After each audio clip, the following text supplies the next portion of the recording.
السلام علیکم ورحمۃ اللہ وبرکاتہ۔ دعائے محرم الحرام۔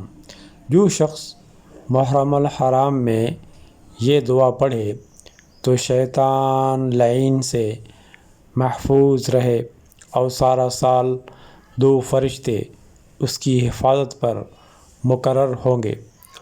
اللہم انت الابدی القدیم وہذہ سنۃ جدیدۃ اسألک فیہا العصمۃ من الشیطان واولیائہ والعون علی ہذہ النفس الامارۃ بالسوء والاشتغال بما یقربنی الیک یا کریم۔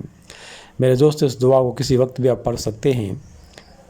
اس چینل کو سبسکرائب کریں، اپنا خیال رکھیں، ہمیں دعاؤں میں یاد رکھیں۔ جزاکم اللہ خیر۔